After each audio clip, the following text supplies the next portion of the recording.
A security guard shoved him into the gutter in the rain. In front of everyone. Nobody stepped in. Nobody asked a question. What the guard didn't know, the man he just threw onto the pavement had signed a $430 million deal that morning, and now owned the building behind him. Most people would have ruined that guard's life with one phone call. He didn't. What he did instead changed the future of that building, and the man who pushed him. Stay with me, because this isn't a revenge story. It's something far more powerful. Before we keep going, take a quick second to like this video, subscribe for more real stories like this, and comment where you're watching from, your city or country. I love seeing how far these stories reach and who's watching with us. Now stay with me, because the next part is something you really don't want to miss. It had been raining since midday. When Jonathan Cole walked around the corner onto Fifth Avenue, it had settled into that particular kind of evening rain that New York does in October, cold, sideways, relentless, and deeply uninterested in whatever plans you had. He had no umbrella. His driver had offered one 3 times before Jonathan waved him off and told him to go home. He wanted to walk. He needed to walk. He'd been sitting in boardrooms and conference calls and leather chairs for 11 hours straight, and his body had reached. He felt like if he did not go through something real, something that was not inside a cool building with air conditioning and soft carpet, he would go crazy. He was wearing a gray hoodie he'd owned since his late 20s, a pair of dark jeans, and a set of worn-out New Balance sneakers that his personal stylist had flagged twice for replacement. Both times he'd said no. He wasn't being stubborn. He just didn't see the point. The shoes still ran. The hoodie still fit. He was 43 years old and had spent the last 2 decades building Colgate Capital from a 2-desk operation in a shared Brooklyn loft into one of the most quietly influential private equity firms on the Eastern Seaboard. His net worth sat north of $3.6 billion, a number that appeared in Forbes articles he didn't read. He owned stakes in 14 commercial properties across 7 cities. He had a home in Connecticut, an apartment on the Upper West Side, and a standing reservation at 3 different restaurants where the staff knew his name and his order before he sat down. None of that was what he was thinking about. He was thinking about the Aldrich Tower. He stopped on the wet sidewalk and looked up at it. 47 floors of glass and steel catching the rain, it was shining from the inside, like it had always been there and was never going to leave. He had checked the money records for this building 2 times in the past 18 months. His team had run projections, he tested the business plan to see if it would still work in hard times, and he argued about how long the repairs and upgrades would take in 3 different meetings. That morning, after 9 weeks of negotiation with a Chicago real estate group, they had finally landed on terms. $430 million. Closing in 60 days. Jonathan had shaken hands at 10 in the morning, he signed the agreement letters before 12 p.m., and then walked out of his own building alone for the first time in months. He liked to see a building before anyone made it official. Before the building designers came with their drawings, and before the lawyers arrived with their language. He liked to stand in the space quietly, the way you stand in a room before you move into it, just to take the measure of the thing. So here he was. Standing in the rain on Fifth Avenue, looking up at 47 floors he'd just agreed to buy, wearing a hoodie and shoes his stylist hated, feeling something close to ordinary. The lobby glowed through the revolving glass doors. Marble floors. Concierge desk. Elevator bank. He pushed through and went inside. He got 4 steps in before the voice stopped him cold. Hey, stop. Right there. Jonathan turned. The security guard was broad across the shoulders, easily 250, with arms that pulled the fabric of his uniform tight at the sleeves. The name badge on his chest read Scott in capital letters. His face had already made a decision. Jonathan could see it clearly, the particular expression of a man who had categorized him before he'd finished turning around. This is a private building. Scott moved toward him with practiced authority. Residents and authorized guests only. Jonathan nodded once. Right. I understand that. I just wanted to step in for a moment. I have an interest in this. I don't care what you have. Out. Scott stepped into his space, close enough that Jonathan could smell the coffee on his breath. His eyes moved deliberately over the hoodie, the jeans, the wet sneakers, the rain-soaked hair. He'd already filed Jonathan somewhere and closed the drawer. Jonathan kept his voice steady. I'm not here to cause any trouble. I'd just like a couple of minutes to. Are you a resident? No, but. Guest of a resident? Not exactly. Then you need to leave. Scott put a flat hand on Jonathan's chest and pushed. Not a shove. Not violence yet. But a push with enough weight behind it to make its point. Jonathan took a half step back, his shoe heel got stuck on the smooth, shiny marble floor. Something old woke up in him then. Not anger. Something deeper and colder than anger. The feeling of being dismissed before you've been heard. He'd grown up in Trenton, New Jersey, where that feeling was a daily education. His mother had worked double shifts cleaning other people's buildings while men like this looked through her like she was furniture. He knew this experience from the inside. He had not missed it. "Take your hand off me," Jonathan said. Quietly. Clearly. Scott's jaw tightened. "Last warning. Walk out or I walk you out." His voice was the voice of someone who had done this before, who knew the script, who had already decided how this ended. Jonathan didn't move fast enough. Scott grabbed the front of the hoodie with both hands and walked him backward through the revolving door the way a man walks a piece of furniture out of a room, mechanically, without particular feeling. They came out into the rain, and Scott pushed him again, this time hard and serious, and it knocked Jonathan's foot off the edge of the road. He fell down hard. His knee hit the wet pavement with a crack that went through his whole leg. His right palm scraped the concrete edge of the curb and came up bleeding, a thin red line across the lower palm. He was kneeling in the gutter in the rain, wet through, blood on his hand, staring at the reflection of the Aldrich Tower lobby in a puddle 6 inches from his face. A woman walking by on the sidewalk stopped and stared. A man in a suit across the street paused for a moment, then looked at his phone and kept walking. Nobody came over. "Stay out," Scott said from the doorway. His voice was already bored, already moving on. He straightened his jacket and went back inside. Jonathan stayed on one knee for a long moment. Not because the fall had hurt him. Not because he needed time to recover. But because something in him insisted on feeling it completely. The cold water soaking into his jeans. The sting in his palm. The rain coming straight down on the back of his neck. The glass doors of the building he had signed the papers on that morning, reflecting a man in a gray hoodie kneeling in a gutter that nobody walking past saw him and help. He stood up slowly. Looked at his hand. Looked at the building. Then he pulled out his phone and called his attorney. "Brandon. It's Jonathan. Quick question about the Aldrich purchase agreement, the part of the contract that explains what will happen to services that were already agreed to before. Was it just the usual basic contract wording, or did we agree on something special?" He listened for a moment. "Good. Can you pull the current security staffing contract for the property and send it to me tonight? I want to know the vendor, the contract length, and the expiration date." "Yes, tonight. Thank you." He hung up and stood in the rain for another minute, looking at the building. Then he walked 2 blocks east to a diner with a red neon sign and a counter that ran the full length of the room. He took a stool near the window, ordered black coffee and a bowl of chicken soup, wrapped his scraped hand in a paper napkin, and sat watching the street through the glass. His phone lit up with a text from his partner Larry Shields. "Press release clears Monday morning. You ready for the circus?" Jonathan typed back a single word. "Always." He turned the phone face down and ate his soup. He wasn't angry. Or rather, the anger had moved through him quickly and left something else behind. A very sharp, cold, and clear understanding. He had spent 20 years building a firm, a reputation, a body of work that quietly reshaped city blocks and created employment and affordable housing units and mixed-income communities in places that had been written off. He had done it without billboards. Without interviews. Without performing the part of the wealthy man for anyone who expected the performance. He wore the hoodie on purpose. The 12-year-old Volvo in his driveway in Connecticut was chosen on purpose. He had spent his whole career on the idea that the work was the point, not the image of the work. The moment you start performing wealth, it stops being about anything real. It becomes a costume. He had watched too many people disappear inside that costume and never come back out. Still, his hand hurt. And Scott's face, that instant category, that closed drawer, was something he would carry for a while. Not with bitterness. But with clarity. He paid cash, left a $15 tip on an $11 check, and walked back past the building one more time. Not to go in. Just to stand across the street and look at it the way you look at something you now own.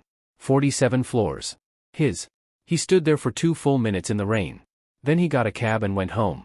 Monday came in fast and loud the way big Mondays always do. Jonathan was at his desk by 7. Wren, his assistant of 6 years, a woman with the composure of a federal judge and the organizational memory of a filing system that had never once lost a document, had his coffee on his desk and the press release printed before he'd taken his coat off. Colgate Capital acquires Aldrich Tower in $430 million Manhattan deal. Clean headline. Not flashy. He liked it. By 9 o'clock his inbox had 212 unread emails. By 10 it was past 300. Reporters, competitors, investment banks that hadn't called in 2 years, old colleagues emerging from wherever old colleagues go between deals. He read the ones that mattered, forwarded 3 to Wren, and asked her to hold all press inquiries until Thursday. She didn't ask for an explanation. She never did. It was one of the things he valued most about her.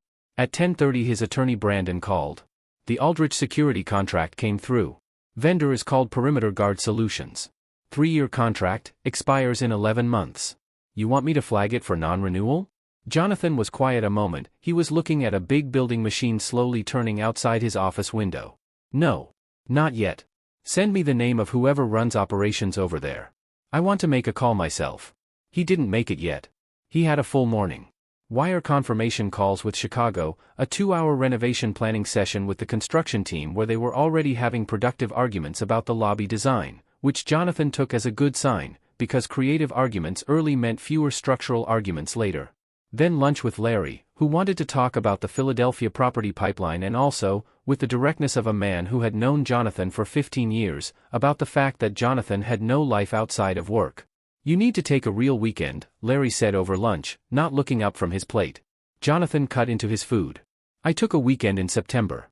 You flew to Boston for a site visit on Saturday and called it a weekend because you also walked along the river for 40 minutes. That's a walk. Legitimate leisure.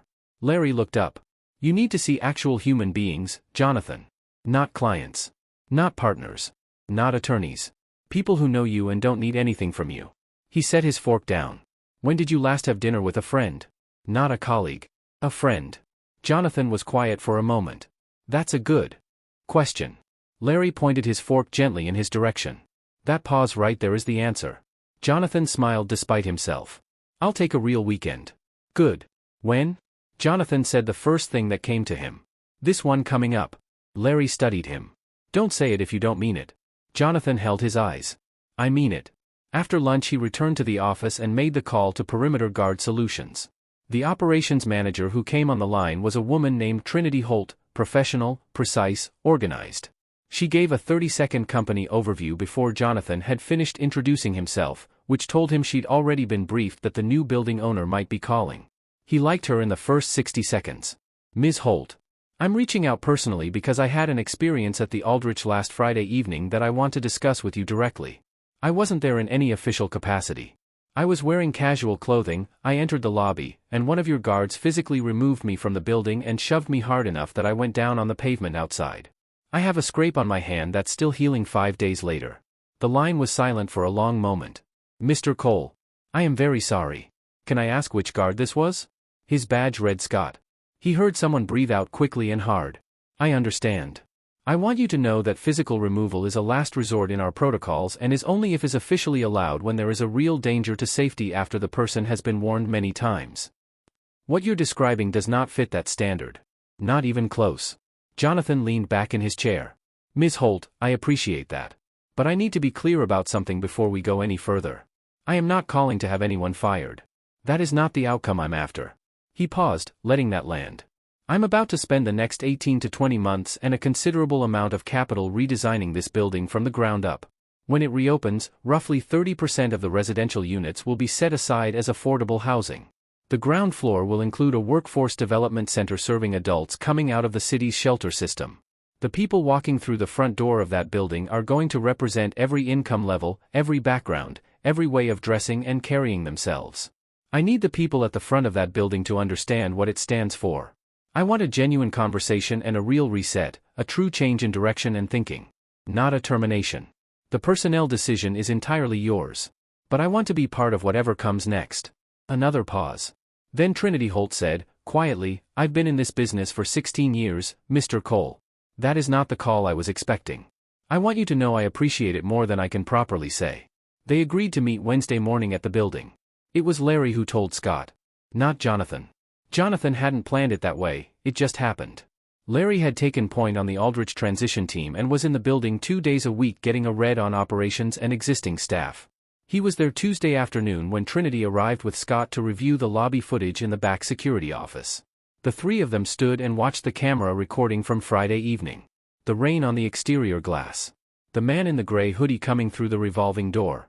The exchange. The grab. The shove of the man falling down at the side of the road, kneeling in the gutter, rain running off the back of his neck while two people on the sidewalk watched and neither one moved. Larry said Scott stood completely still for the entire duration of the footage. Then he asked, very quietly, who the man was. Trinity told him. Larry said the color left Scott's face the way blood drains from a wound, fast, total, leaving something pale and stunned behind. That's the new owner, Scott said. Barely above a whisper. Larry confirmed it. Scott sat down heavily in the chair beside the security desk and put both hands over his face. He said I didn't know 4 times. Each time quieter than the one before, like a man saying something to himself that he knows doesn't change anything. Larry called Jonathan that evening. Jonathan listened without interrupting. Then he asked one question. How did he look when you left? Larry's answer was 2 words. Completely destroyed. Jonathan was quiet for a moment. Good, he said. Not with satisfaction. Just with recognition. I'll talk to him Wednesday morning. Wednesday. 22nd floor conference room of the Aldrich. The renovation hadn't started yet, so the space was still whatever it had always been, standard corporate beige, long table, mismatched chairs, fluorescent lighting that made everyone look slightly unwell. Jonathan arrived first and made his own coffee from the machine in the corner. He was in a suit today, 2 investor calls stacked after this meeting. He noticed, when Scott and Trinity walked in together, that Scott's eyes went immediately to the suit and then went immediately to the floor and stayed there. Up close, Scott was larger than he'd looked in the lobby. Mid-40s. A face that had spent a lot of years under hard light. The particular kind of solid that comes from physical work sustained over decades. His file had said 23 years in private security. Consistent reviews. 1 flag in the most recent annual assessment, a note about profiling patterns in high-traffic luxury environments.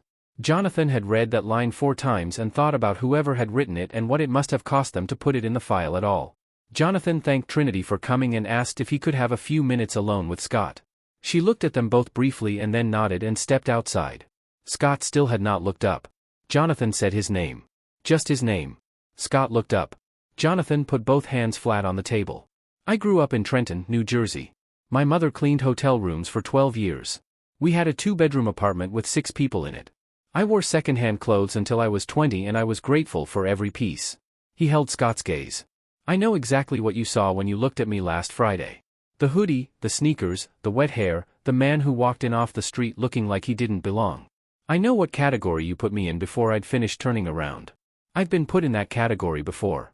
He paused. What I want to know is whether you know why you did it. Not the surface reason. The real one. Scott's jaw worked. His hands were folded on the table, still. He was quiet for long enough that another man might have pushed. Jonathan didn't. He just waited. Then Scott said, I saw what you were wearing and I made my decision before you said a single word. His voice was low and flat and stripped of any defense.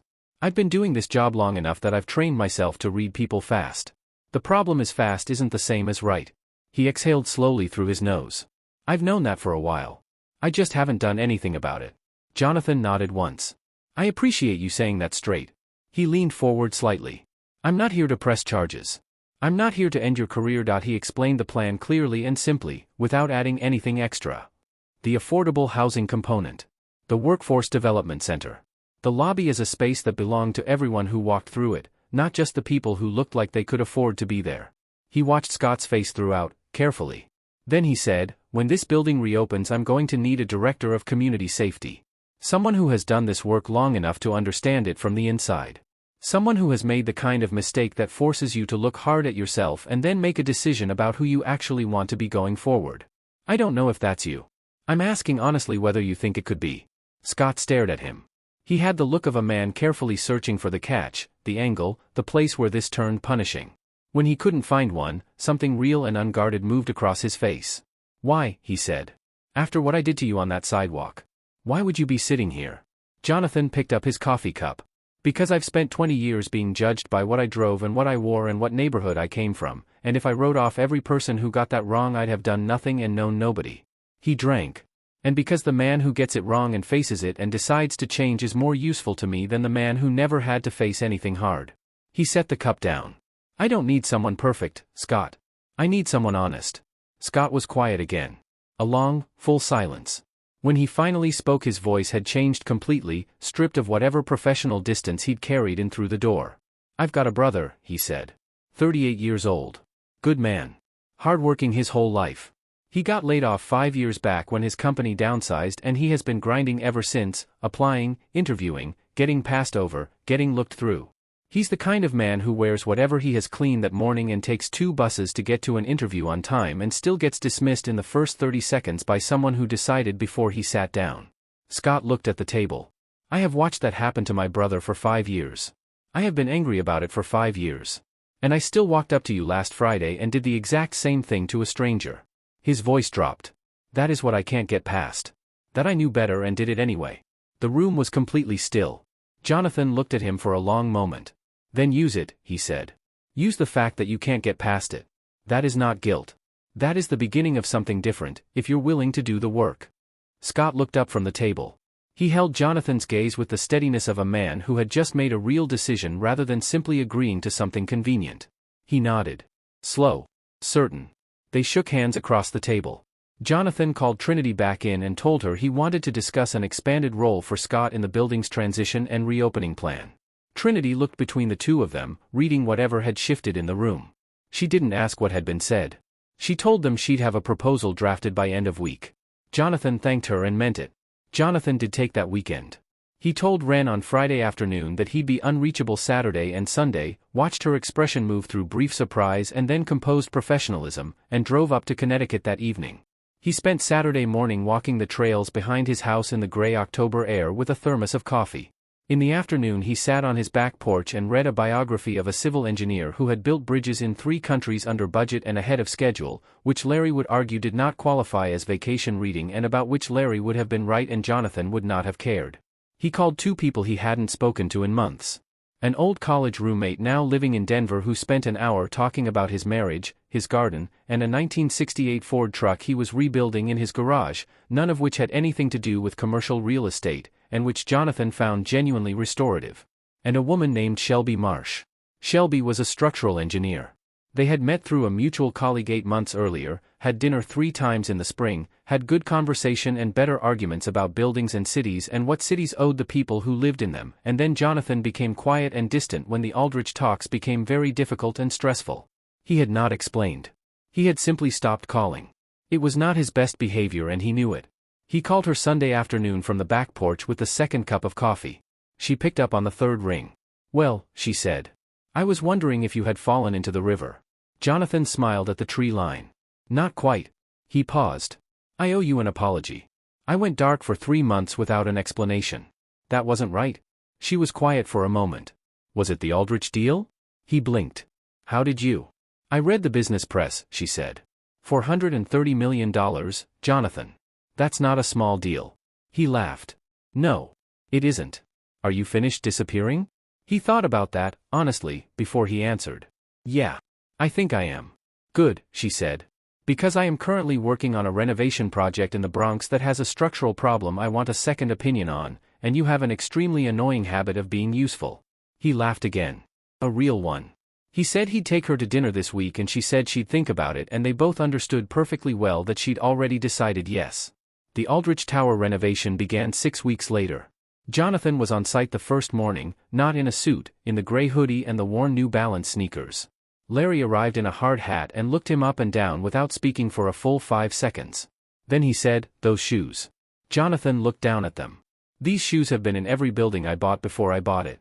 He looked up at the scaffolding going up along the east face of the Aldrich. "I was wearing them the night I stood in the rain out front and decided this was the one."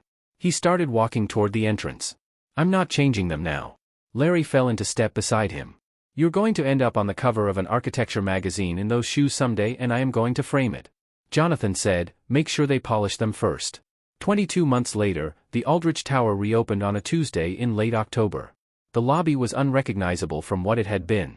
The lighting had been redesigned to feel like actual daylight instead of surveillance. Real plants ran along the east wall, the front desk was moved to a new spot. So that when you walked through the front door, the first thing you saw was open space, not a wall or desk blocking you. The ground floor held a cafe, a pharmacy, and a workforce development center operating in partnership with 3 nonprofits serving adults transitioning out of the city shelter system. The residential floors were split roughly 60-40 between market-rate units and affordable housing. The building had been written about in 2 architecture publications, an urban planning journal, and a long feature in the Times about what mixed-income development could look like when it was designed with intention rather than minimum legal obligation. Jonathan attended the opening without a prepared speech. He walked through the lobby slowly. He stood in the center of it and looked up at the ceiling and felt the full distance between this moment and the night 2 years ago when he'd been kneeling in the gutter outside with rain on the back of his neck and blood on his palm and nobody stopping to help. He let himself feel all of it. Scott was at the security desk. His title now read Director of Community Safety. Trinity had done the promoting, with Jonathan's approval, after 8 months of training and change and a process that Scott had approached with the specific seriousness of a man who understood exactly what was at stake. He stood with a different weight than the man from that Friday evening 2 years ago. The steadiness of someone who had looked hard at himself and not flinched away. He had, according to Trinity, built genuine relationships with the workforce center staff, the affordable housing residents, the market-rate tenants, the cafe employees. He knew their names. He treated every person who walked through the door as though they belonged there. Because they did. He and Jonathan exchanged a nod across the lobby. That was all. Some things get settled in a room on a Wednesday morning and stay settled. No ceremony required. Shelby was there for the opening. They had been together 14 months by then, something Larry had greeted with the quiet satisfaction of a man who had told someone so without ever actually saying the words. Shelby walked through the lobby with her engineer's eye fully engaged, touching a wall here, examining a joint there, pointing out a ceiling detail she said was excellent and a section of floor paneling near the east entrance she said the crew had gotten lazy on. Jonathan listened carefully and made notes on his phone. Then she stopped in the middle of the lobby and looked at him with the particular look she had, direct and unhurried and accurate. "You're proud of this one," she said. He looked around the space. The light. The plants. The open door of the workforce center, 3 people sitting at the tables inside, a woman at the front desk laughing at something. Her colleague had just said. "Yeah," he said. "I am." She looked down at his feet. "You wore those shoes." He looked down. "I always wear these." She shook her head, but she was smiling. Jonathan Cole. $3.6 billion in private equity holdings.